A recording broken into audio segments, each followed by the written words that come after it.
Good morning. Today is 17th August 2026, Monday. Wisdom of word of God morning ડિવોશનમાં આપ સર્વનો આવકાર કરવામાં આવે છે અને પ્રેમી સલામ પાઠવવામાં આવે છે. આજે સવારે આપણે પ્રભુના વચનોમાંથી નીતિ વચનો એનો 16મો અધ્યાય અને એની 32મી કલમ પર પ્રભુના વચનમાંથી ટૂંકું મનન કરવા માગીએ છીએ. અને પ્રભુનું વચન આપણને આ પ્રમાણે કહે છે, જે ક્રોધ કરવે ધીમો છે તે પરાક્રમી કરતાં સારો છે, અને જે પોતાના મિજાજને કાબૂમાં રાખે છે તે શહેર જીતનારના કરતાં ઉત્તમ છે. એનઆઈવી બાઇબલ પ્રમાણે Proverbs chapter 16 verse 32, better a patience man than a warrior, a man who control his temper than one who takes a city. અને આ પ્રભુનું વચન છે. અને આજે આ વચનને આપણે એક થીમ અથવા એક મુદ્રાલેખમાં જો જોવું હોય તો પેશન્સ મોર અફેક્ટિવ દેન પાવર, એટલે કે ધીરજ એ શક્તિ અથવા બળ કરતાં વધારે અસરકારક એ જોવા મળે છે. પૃથ્વી પરના માણસના જીવનમાં એ ધીરજ હોવી એ ખૂબ જરૂરી છે, કારણ કે ઘણી બધી વાર આજનો જે 21st સેન્ચુરીને જે જેનજીનો યુગ આપણે જોઈએ છે, ટેકનોલોજી આઈટીનો યુગ, અને એમાં બધી જ બાબતો જાણે કે ત્વરિત થઈ જાય, ઝડપથી થઈ જાય એ દિશામાં બધા વિચારતા હોય છે. પણ બાઇબલ આપણને આજના વચન દ્વારા સુલેમાનના જે ખાસ નીતિવચનોના શિક્ષણ છે કે જે વ્યવહારિક શિક્ષણ આપે છે, અને એ આધારે આપણને જણાવે છે કે જે ક્રોધ કરવે ધીમો છે તે પરાક્રમી કરતાં પણ એ ચડિયાતો છે. ત્યાં લખ્યું છે કે જે ક્રોધ કરવે ધીમો છે તે પરાક્રમી કરતાં એ સારો છે અથવા તો ચડિયાતો છે. Better patience man than a warrior, એટલે જાણે યુદ્ધમાં એક યોદ્ધા હોય એના કરતાં પણ જે ધીરજ રાખનાર માણસ છે એ કહે છે કે એ વધારે એ સારો છે. કેમ આવું બાઇબલ આપણને શીખવે છે? કારણ કે ઘણી બધી વાર એ ક્રોધ જ્યારે માણસના જીવનમાં આવે છે ત્યારે એ શૈતાનના હાથે તરીકે કામ કરે છે. અને ક્રોધ એ માણસની ઘણી બધી વાર જે ઈચ્છા હોય કે ઈશ્વરની ઈચ્છા હોય એનાથી એ વિપરીત ઘણી બધી વાર લઈ જાય છે. કારણ કે જ્યારે માણસના જીવનમાં ક્રોધ આવે છે ત્યારે એ પોતાના મન પરનો કંટ્રોલ ગુમાવી દે છે. અને બાઇબલ તો એવું કહે છે કે ક્રોધ એ પાપનું મૂળ છે. એ પાપની જે શરૂઆત છે જાણે કે સામાન્ય ક્રોધ, અને ત્યાર પછી એ બહુ મોટું સ્વરૂપ એ આપણે જોઈએ છીએ. આજે આપણે પૃથ્વી પર ઘણા બધા કુટુંબો જોઈએ છે કે જેમાં બહુ નાના પ્રશ્નો હોય પણ એ ક્રોધને કારણે એ બહુ વિશાળ સ્વરૂપ એ ધારણ કરતા હોય છે. અને પછી કુટુંબોને આપણે તૂટતા જોઈએ છીએ. આપણે સમાજમાં જોઈએ છીએ કે બહુ નાના પ્રશ્નો હોય પણ એ આખા સમાજના કેટલાક લોકો જે બહુ ક્રોધ કરતા હોય, અને એ ક્રોધના કારણે આખા સમાજને જાણે કે ભોગવવાનો વખત આવે છે. મંડળીઓમાં પણ આજે આપણે જોઈએ છીએ કે નાની નાની બાબતોમાં કચવાટ ને પછી એમાં જે ક્રોધ એકબીજા પર આવે છે, ગુસ્સા થાય છે. આજે મંડળીઓમાં ઘણી બધી વાર એ ઝઘડાઓ આપણે જોઈએ છીએ.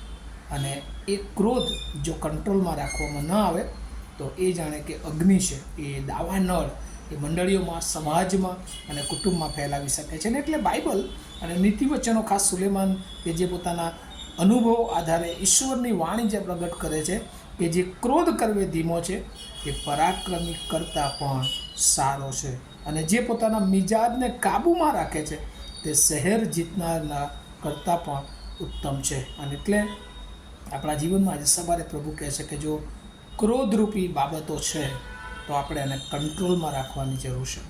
અને જો આપણે એને કંટ્રોલમાં રાખતા નથી તો એનું નુકસાન એ ઘણી બધી વાર ભોગવવું પડે છે. બાઇબલમાં એવા ઘણા બધા જીવન ચરિત્રો છે કે જેમણે ક્રોધ જેમના જીવનમાં એમણે કંટ્રોલ કર્યો નહીં અને ઘણું બધું ગુમાવ્યું.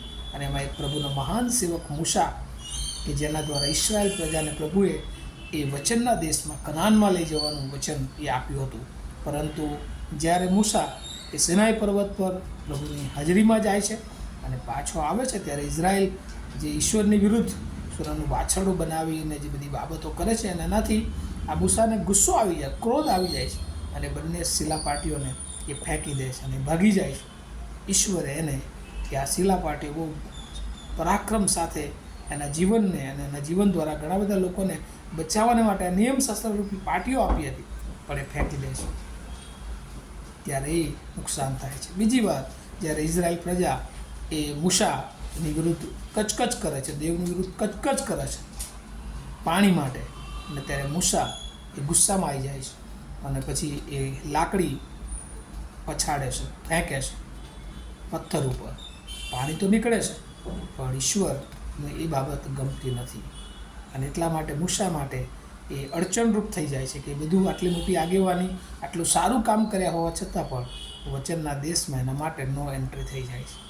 અને વાલાઓ, ઘણી બધી વાર આપણું બહુ જ સારું જીવન હોય પણ એક ક્રોધરૂપી બાબત એ આપણા જીવનને ઈશ્વરથી દૂર કરી શકે છે, આપણા જીવનના ચરિત્રને બગાડી શકે છે, આપણી સફળતાને રોકી શકે છે, આપણા જીવનને એ ઈશ્વરથી દૂર લઈ જઈ શકે છે. એટલે આજે સવારે આપણને પ્રભુ કહે છે કે જો આપણા જીવનમાં એક ક્રોધ છે તો એને આપણે કંટ્રોલમાં રાખીએ, આપણે ધીરજ રાખીએ, કારણ કે ઈશ્વર એના સમય એ બધું જ આપે છે. જો ઈશ્વર મૂસાએ શિલાપાટીઓ ભાગી નાખી તેમ છતાં ઈશ્વરે ક્રોધ કર્યો નહીં, પણ ઈશ્વર ફરી એકવાર એને આમંત્રણ આપે છે અને ફરી ઈશ્વર એ શિલાપાટીઓ મૂસાને આપે છે.